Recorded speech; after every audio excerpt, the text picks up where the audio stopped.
옆 사람과 같이 저를 따라서 인사했으면 좋겠습니다. 옆에 있는 그 버튼이 있죠, 버튼. 사용되는 버튼이 없죠, 그죠? 예. 버튼을 누르면서, 톡 누르면서 성도님을 만나게 되어서 너무 좋습니다.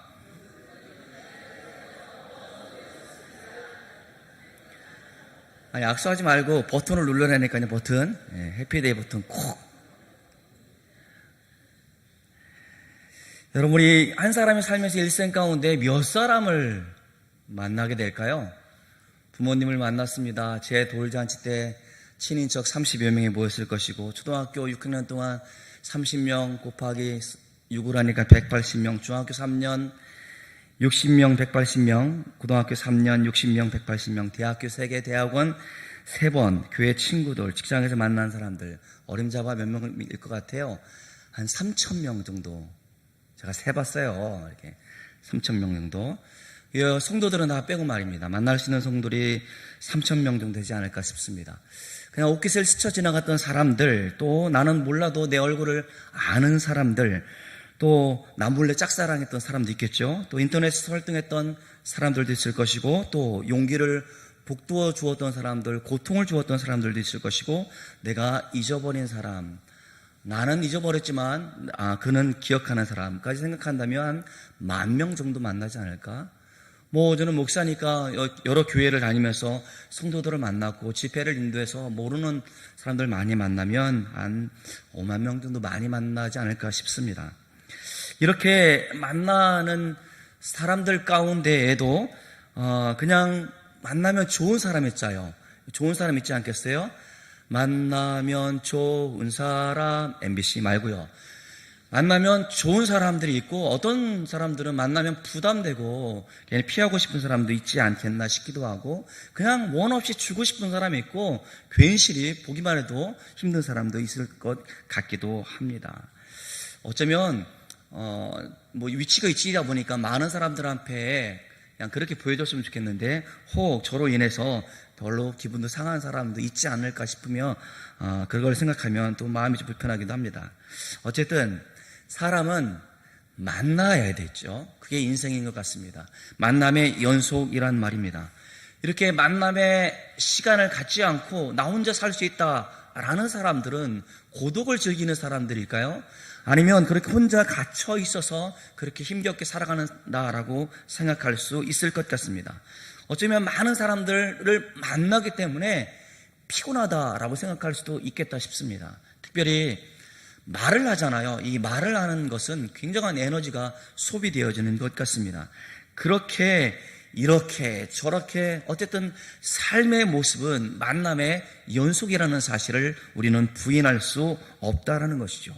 서로 간의 만남을 통해서 내가 누구인지, 어떤 위치에 있는지, 내가 무슨 생각을 하고 있는지에 대해서 생각하고 발견하는 것들이 만남 속에서 주어져 있다라는 말입니다. 그런데 여러분 보세요. 믿음, 이 믿음이라는 것은 만남을 뿌리라고 있다는 사실입니다. 그러니까 보십시오. 하나님께서 우리를 만나주셨어요. 만나주신 그것이 하나님의 신비이고 하나님께서 우리에게 베푸신 은혜라는 말입니다. 그런데 여러분, 우리가 그 만남을 위해서, 하나님을 만나기 위해서 한 것이 아무것도 없다는 사실을 우리는 인정할 수 있어야 합니다. 하나님과 만났다라는 것은 만나면 죽습니다. 만날 수가 없어요. 하나님 앞에 갈 수도 없고 찾을 수도 없고, 하나님의 부르시는 음성 가운데 들리지 않는 게 죄된 인생, 사람이란 말입니다. 그런데 하나님을 만났다, 이것은 죽음이란 말이에요. 그런데 죽지 않고 하나님을 만날 수 있습니다. 그것은 바로 무엇입니까? 하나님의 은혜이기 때문에 우리가 하나님 앞에 서 있을 수 있습니다. 우리를 찾아오셨고 가난한 10년 가운데 하나님의 은혜를 부어주셔서 하나님을 찾고 부르고 생각할수록 행복하고 하나님과 함께 동행하는 것이 내 삶에 있어서 가장 복된 것을 깨닫게 되어진다라는 말입니다. 우리가 만난 그 하나님이 어떤 분인 줄 알면 더 놀라워요. 천지 만물 우주를 창조하시고 운행하신 전능하신 하나님이 우리를 만나 주셨습니다. 하나님과 우리의 만남에는 하나님의 사랑을 기초로 하고 있습니다. 하나님의 사랑은 우리를 하나님과 분리시키지 못하고 그 어떤 것도 하나님의 사랑에서 끊을 수 없다라고 로마서 8장 35절에 말씀하고 있습니다. 우리 다 같이 읽어보겠습니다. 로마서 8장 35절 시작. 누가 우리를 그리스도의 사랑에서 끊으리요? 환난이나 곤고나 박해나 기근이나 적신이나 위험이나 칼이랴. 하나님과의 만남, 하나님과의 그 사랑의 만남 가운데 그 어떤 것도 끊을 수 없다라고 그렇게 선언해 주고 있다라는 것입니다. 우리가 발버둥 치면서 하나님의 사랑은 필요 없습니다 라고 말하지 않는 이상 하나님의 사랑으로 우리를 만나 주시고 있다라는 겁니다. 이것은 매우 중요한 것인데 하나님의 사랑을 근거한 만남 때문에 내가 살 수 있어요. 눈에 보이는 이 모습으로 살아가는 것이 아니라 이 내 몸 안에 있는 영혼이 살아갈 수 있는 근거는 하나님이 우리를 만나 주셨기 때문이에요. 하나님께서 우리를 사랑해 주셨기 때문에 내 영혼도 살고 내 몸도 살면서 지금 이 자리에 서 있다라는 말입니다. 여러분 보세요. 사람은 어떤 존재입니까? 죄로 죽었던 사람들이지 않습니까? 죽어가는 사람들이 아니에요. 단정적으로 죄로 죽었던 사람들이란 말입니다. 죄로 죽었던 우리를 찾아와 주시고 우리를 불쌍히 여겨 주시고 우리를 사랑해 주셔서 우리 주 예수 그리스도를 독생자 하나님의 아들을 이 땅에 보내주시고 우리의 죄를 대신하여 우리 예수님께서 십자가에 못 박혀 죽으시기까지 한 그 사랑, 그 사랑으로 우리를 만나 주셨다라는 말입니다. 그래서 그 만남을 우리는 생명 있는 만남, 생명적 만남이라고 이야기를 한다는 것이죠. 남자, 여자가 만나서 결혼을 하게 되어지는 것도 신비입니다만은 하나님께서 우리를 만나 주셨을 때에 생명이 솟게 되어지는 은혜가 거기에 있다라는 말입니다. 이게 무슨 말입니까? 사람은 원래 하나님의 형상을 따라서 지음받았단 말이에요. 그러니까 여러분, 제가 눈이 작다라고 놀리시는 분들은 하나님을 믿지 않는 사람이라 저는 그렇게 생각하고 싶어요. 여러분, 제가 잘생겼다라고 저만의 착각입니까? 여러분들도 인정하시죠? 왜 그렇습니까? 분위기가 이상하네요. 하나님의 형상으로 지음 받았기 때문이라는 것이죠. 세상에 있는 모든 사람들은 하나님의 형상으로 지음받았습니다. 하나님의 생명이 그 안에 있다라는 말입니다. 우리가 그렇게 지음받았기 때문에, 그리고 또 우리는 영원히 살 수 있는 존재로 지음을 받았다라는 말입니다. 물론 죄 때문에 그것이 단절되어지고 영원히 살 수 있는 소망이 끊어졌습니다만은, 그렇게 그것 때문에 육체도 죽음을 맞이하는 죄된 인간이었습니다만은, 그러나 하나님께서 우리를 긍휼히 여겨주시옵시고 불쌍히 여겨주셔서 우리 주 예수 그리스도를 믿는 사람들을 구원해 주셨습니다. 그러니 하나님과의 우리의 관계는 생명 있는 만남으로 이루어져 있다라는 것입니다. 영원히 살 소망이 없었습니다. 이제 그러나 우리 주 예수 그리스도를 믿음으로 말미암아 하나님을 만남으로 말미암아 이제는 영원히 살 소망도 우리 가운데 있다라는 말입니다. 먼저 하나님께서 우리를 찾아오셨어요. 우리에게 두드려 주셨고 우리의 마음을 열어주셨고 그분을 나의 주, 나의 하나님으로 고백할 수 있도록 해 주셨다라는 말입니다. 우리가 감당해야 할 거룩한 만남을 이루어 주었습니다.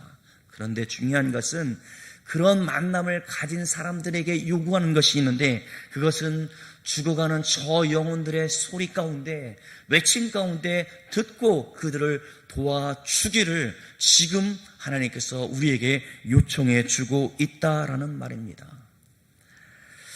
우리는 아무런 자격도 없어요. 한 일도 아무것도 없었습니다. 그러나 하나님께서 우리를 먼저 사랑해 주시고 먼저 찾아와 주셨는데, 우리의 죄를 대신하여 아들이신 예수님께서 십자가에 죽으신 것을 믿는 사람들 가운데 우리에게 생명을 주었다라는 말입니다. 그래서 십자가는 하나님과 우리를 연결해 주는 다리와 같습니다. 우리의 모든 죄가 십자가를 통해서 해결되어졌고 이제 십자가가 우리의 생명의 증거로 우리 가운데 놓여져 있다라는 것입니다. 그래서 갈라디아서는 우리에게 말씀하시기를 우리는 십자가에서 이미 죽은 사람이라고 말씀해 주고 있고 더 이상 죄에 대하여 살아있는 사람이 아니다라고 말하고 있다는 것입니다. 이게 무슨 말입니까? 죄 때문에 우리가 육체의 죽음을 맞이하지 않는다는 것입니다. 죄 때문에 우리가 영혼이 멸망받지 않다라는 것입니다. 이제는 십자가에 우리가 죽었기 때문에 다시는 죽음이 우리를 넘어뜨리고 우리를 절망에 빠뜨리고 우리를 하여금 아무런 소망도 없이 살아가게 만들 수 없다라는 말입니다. 십자가를 통해서 이루어졌기 때문에 십자가를 통하여 우리는 하나님께 나아갈 수 있었기 때문에 십자가는 믿는 사람들의 증거라는 말입니다. 내가 죽어야 되는데 십자가에 우리 주 예수께서 죽으셨기 때문에 우리는 십자가를 바라볼 때마다 우리 주님께서 베푸신 은혜를 깨닫게 되어집니다. 그런데 그렇게 은혜를 깨달은 사람들 가운데 요구되어지는 것이 있습니다. 그것은 바로 무엇입니까? 십자가의 은혜를 증거하는 삶이 우리 가운데 주어져 있다는 것이죠. 복된 소식은 예수 그리스도입니다. 복된 소식은 예수 그리스도의 십자가의 구원입니다. 그러니까 우리는 복음 열정이 살아있는 사람이기에 많은 사람들 가운데 한 번도 주의 복음을 듣지 못하는 사람들 가운데 복음을 증거할 사명이 우리 가운데 다 주어져 있다라는 말입니다. 그거는 목사님이 하시는 일이죠? 아니요, 교회에 직분을 가진 사람들이 하는 일이죠? 그렇지 않습니다. 내가 아무것도 한 것이 없는데 구원을 베풀어 주신 하나님의 은혜를 입은 사람에게 동일하게 맡겨진 사명이요 우리들 가운데 요구되어지는 일인 것입니다. 그것은 복음을 증거하는 것입니다. 오늘 본문을 돌아와 봤으면 좋겠어요. 오늘 본문 가운데 보면 환상 중에 나타난 마게도냐의 한 사람이 말하기를 건너와서 우리를 도우라라고 그렇게 말하고 있습니다. 도우라라는 말의 원의미는 울음소리를 듣고 달려가다라는 그런 뜻을 가지고 있습니다. 그러니까 도움을 요청하는 우리들 가운데 우리가 가서 도와주지 않으면 안 될 정도로 지금 절박한 상황 가운데 빠져 있었다라는 말이 도우라라는 말 가운데 함이 되어져 있다는 것이죠. 이 말이 우리에게 시사하는 바가 매우 큽니다. 여러분, 복음을 필요로 한 사람은 우리가 선택해서 이 사람은 필요하고 저 사람은 필요 없다라고 선택의 문제가 아닌 것입니다. 복음을 필요로 하는 사람들은 하나님께서 그 사람 마음을 만들어 주시기 때문에 우리의 눈을 열어서 우리로 하여금 그 복음을 우리의 요청하는 사람들 가운데 복음을 가지고 갈 사명이 우리 가운데 주어져 있었다는 것이죠. 6절에 보니까 성령이 아시아에서 말씀을 전하지 못하게 하셨다. 6절부터 오늘 15절까지 읽었던 내용들 가운데 보면 주체가 누구냐면 복음을 전하고 하나님의 복된 소식을 알리는 주체가 누구라고 말씀해 주고 있냐면 그것은 성령께서 그렇게 하셨다라고 말씀해 주고 있다는 것이죠. 이게 무슨 말이냐면 나는 이 아시아에서 복음을 증거하고자 원하는데 아시아에서 복음을 전하지 못하도록 성령께서 바울의 마음에 감동해 주었다라는 말입니다. 그래서 환상 가운데 지금 이리로 와서 우리를 도우라라는 그런 환상을 통하여 그 마음 가운데 확신이 무엇이었습니까? 내가 저 유럽에 가서 복음을 전할 사명이 나한테 주어졌구나. 그러한 깨달음이 있었다라는 것입니다. 우리를 도우라라는 그런 소리는 바울 시대 초대교회에만 있었던 소리가 아니란 말입니다. 지금도 그 마게도니아 사람처럼 애절하게 간절한 마음으로 우리를 도우라, 그러한 영혼들이 수없이 우리 주변에는 많이 있다라는 말입니다. 우리에게 필요한 것은 그 부름의 소리 가운데 들을 수 있는 영적인 깨달음이 지금 우리 가운데 필요하다는 것입니다. 달려가 돕는 그 신이 얼마나 아름다운가라는 그런 영상을 볼 수 있는 저와 여러분들이 되어져야 한다라는 것입니다. 그래서 마게도냐의 환상을 보자마자 바울 일행이 한마음이 되어져서 그 자리에서 마게도냐로 떠날 것을 결심하고 있습니다. 우리 다 같이 10절을 같이 읽어보겠습니다. 10절 시작.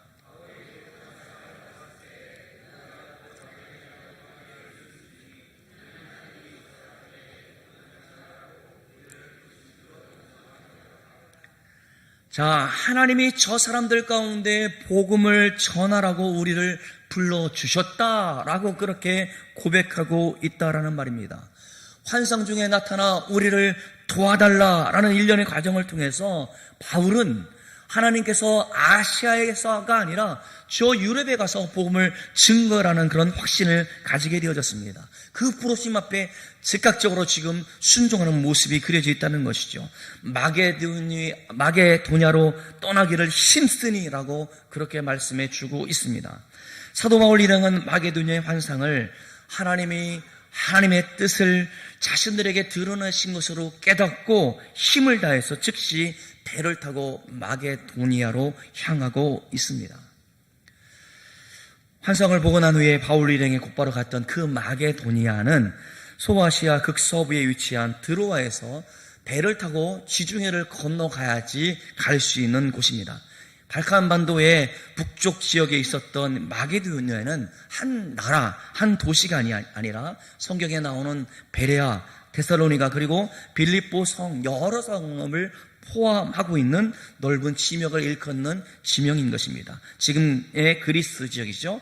이 지역은 알렉산더 대왕 이후에 주전 148년 로마의 속주가 될 때까지 지중해 동부 전체를 지배할 정도로 영향력이 있는 땅이었습니다. 그곳은 헬레니즘 문화가 융성했던 곳이었습니다.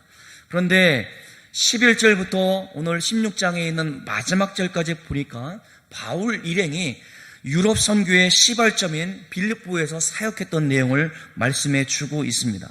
빌립보에서 선교 사역을 이처럼 길게 기록해 놓았던 것은 바로 무엇이었냐면 이 유럽의 선교의 시발점이 빌립보에서 시작되어졌기 때문에 그렇게 길게 설명해 주고 있다라는 것입니다.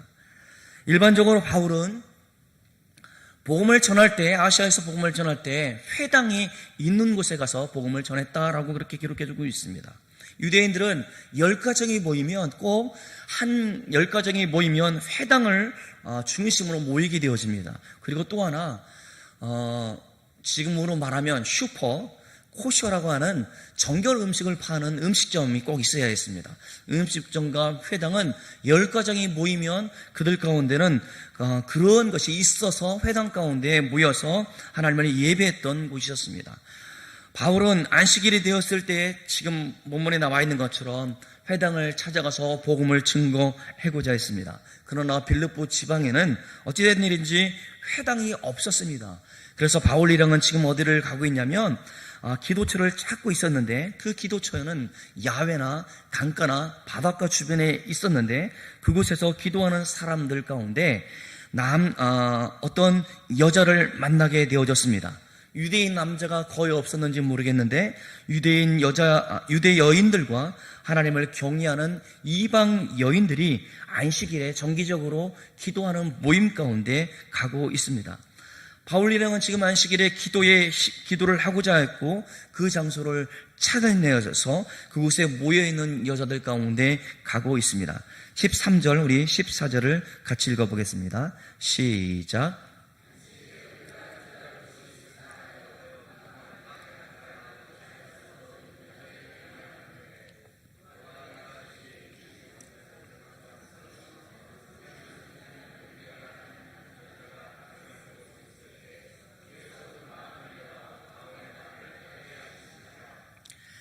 요 본문을 보면 바울이 누디아를 만났잖아요. 그래서 어떤 학자들은 아마 바울과 누디아가 이런 만남을 통해서 연인으로 발전하였고 부부가 되었지 않겠는가 그렇게 이야기를 합니다만은 그런 근거는 하나도 없습니다.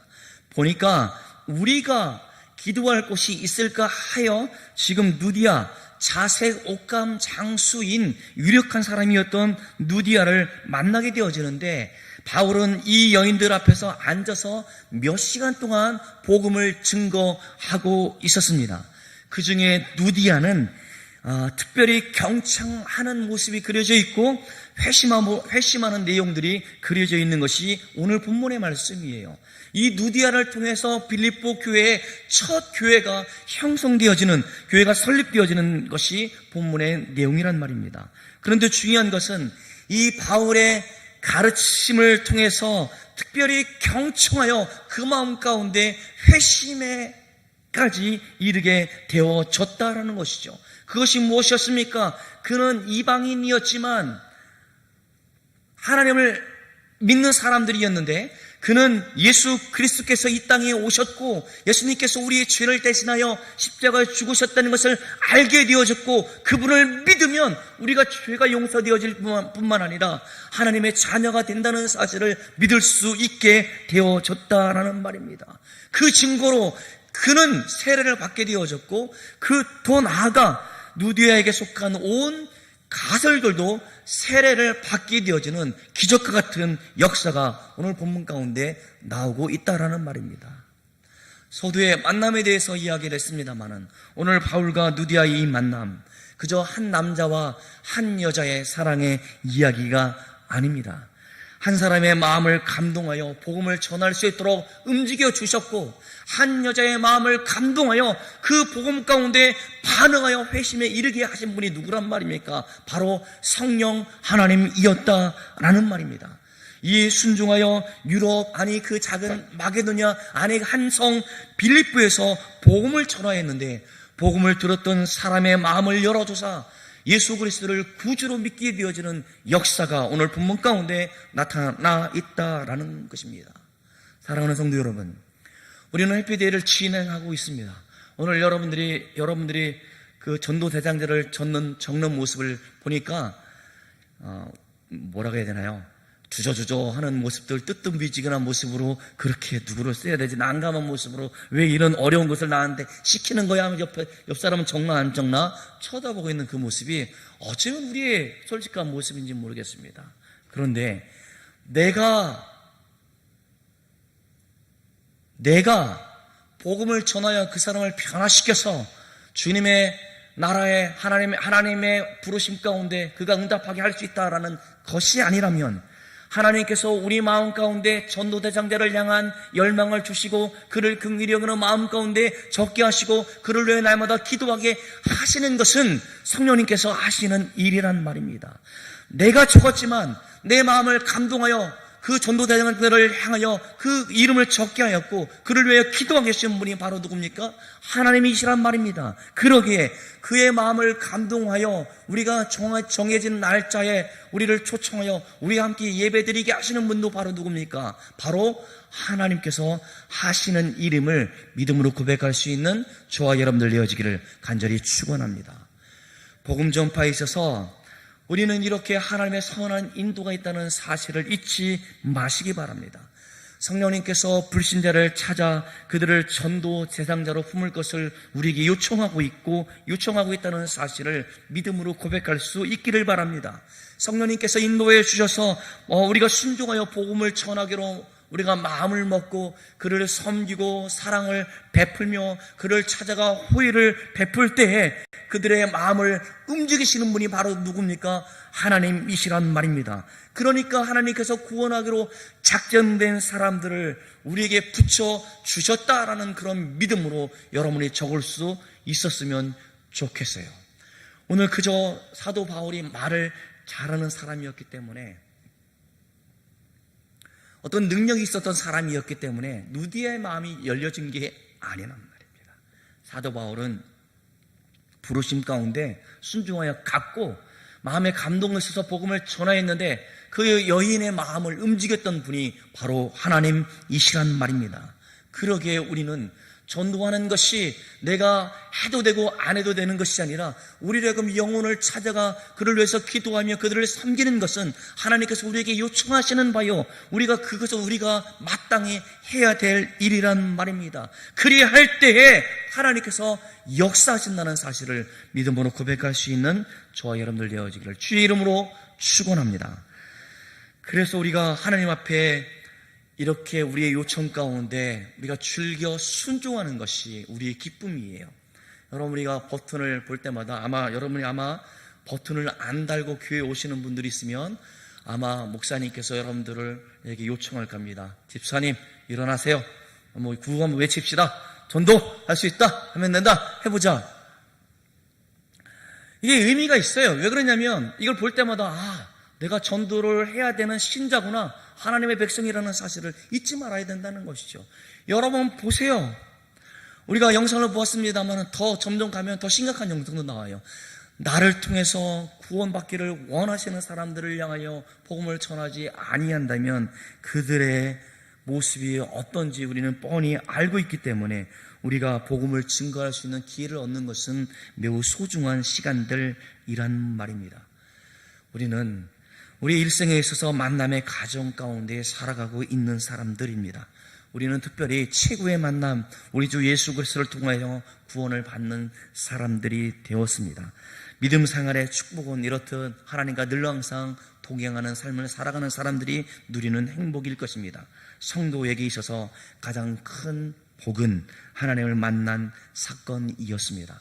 하나님께서 친히 우리를 만나 주셨기 때문에 오늘 우리 모두는 지금 나는 행복하다 말할 수 있고, 하나님을 만나는 성도는 이제 더 의미 있는 만남을 열어가야 할 것입니다. 그것은 불신자를 향하여 그들의 눈과 그의 길을 닫고 있어서 영원한 멸망의 길로 갖고 있는 그들에게 하나님의 사랑을 전할 사명이 우리 가운데 주어져 있다라는 말입니다. 그것을 다른 말로 그것을 우리는 사명이라 말합니다. 우리는 복음을 전하는 사명 가운데 서 있다라는 말입니다. 여러분이 불신자들을 전도 대상자로 품고 섬기고 복음을 전한다면 전도 대상자들은 하나님을 만나는 구원의 축복 가운데 있다라는 그런 확신을 가지고 우리가 함께 기도할 수 있는 저와 여러분들 되어지기를 주의 이름으로 축원하여야 합니다. 지금까지 어떤 만남도 우리가 만날 주님과의 지금 물론 하나님을 만나서 구원을 받은 사람들입니다만은 우리의 가장 큰 소원이 바로 무엇인지 아십니까? 그것은 주님께서 이 땅 가운데 다시 오셔서 우리가 신령한 몸으로 변화되어져서 가는 하나님의 나라에서 주님을 만날 소망 가운데 살아가는 사람들이에요. 저는 그게 너무 흥미진진하고 기대되어지고 주님의 품에 안기는 것이 저의 유일한 소망입니다. 그리고 설렘입니다. 우리가 하나님 앞에 섰을 때 우리 주님께서 우리에게 뭐라고 말씀하실까? 한편으로는 두렵고 떨림 가운데 있습니다. 우리가 불신자들이 죽어가고 있는 모습을 보면서 그들과의 많은 만남을 하나님께서 허락해 주셔서 이웃이 되게 해주시고 직장에 가게 해주셨음에도 불구하고 그런 만남 가운데 하나님의 복음을 증거하지 아니하여 우리가 주님을 대면한다면 어떤 모습일까? 두렵고 떨림 앞에 설 수도 있다라는 사실을 기억했으면 좋겠습니다. 만남은 생명을 살리는 열쇠와도 같습니다. 여러분, 만남을 두려워하지 마십시오. 여러분이 만나는 사람들은 의미 없이 그저 그렇게 만나는 사람들이 아니라 하나님께서 여러분들을 통하여 그들을 긍휼히 여기고 사랑하라 우리에게 주어진 행복의 시간들이란 말입니다. 여러분들이요, 간절히 바라는 것은 복음의 빚진 자의 사명인 전도, 그것을 두려워하거나 떨림이 아니라 내가 하나님의 은혜에 조금이라도 갚을 수 있는 기름을 깨닫고 해피데이를 통해서 함께 기도하며 전도 대상들을 섬길 수 있는 저와 여러분들 되어지기를 주님의 이름으로 축원합니다. 기도하겠습니다. 하나님 아버지, 우리를 만나 주셔서 우리가 우리 주 예수 그리스도를 믿음으로 말미암아 구원의 자녀가 되게 하심을 진실로 감사함을 드립니다. 하나님, 평생 동안 잊지 않고 감격 가운데 살게 해주셔서 특별히 우리가 삶을 살아갈 때 우리에게 맡겨진 사명을 위해서 힘있게 살아가는 저희들로 삼아 주옵소서. 하나님, 죽어져가는 영혼들 가운데 냉랭한 마음들이 있다면 회복하여 주시기를 원합니다. 저 영혼들을 긍휼히 여겨 주시옵시고 불쌍히 여겨 주시옵시고 우리에게 가서 하나님의 사랑을, 주님의 복음을 증거하는 우리 성도들이 되어질 수 있도록 우리를 붙들어 주옵소서. 하나님, 우리가 거저 은혜를 받았사오니 하나님, 그들 가운데 주의 복음을 증거하는 열심과 충성스러움과 순종함이 우리 가운데 있을 수 있도록 주여 우리를 붙들어 주옵소서. 하나님, 내가 하는 것이 아니었습니다. 하나님께서 하셨다라는 사실을 기억하며 내가 하나님의 도구로 쓰임받는 것이 기쁨이요 즐거움이 되게 도와주시옵시고, 나를 통하여 죽어져가는 수많은 사람들이, 전도 대장자들이 하나님을 믿음으로 고백할 수 있는 모든 사람들이 되어지는 기쁨과 감격과 확신 가운데 살아가는 우리 모두가 되어주시도록 주여 붙들어 주옵소서. 감사드리옵고 사랑이 많으신 예수님의 이름으로 기도드리옵나이다. 아멘.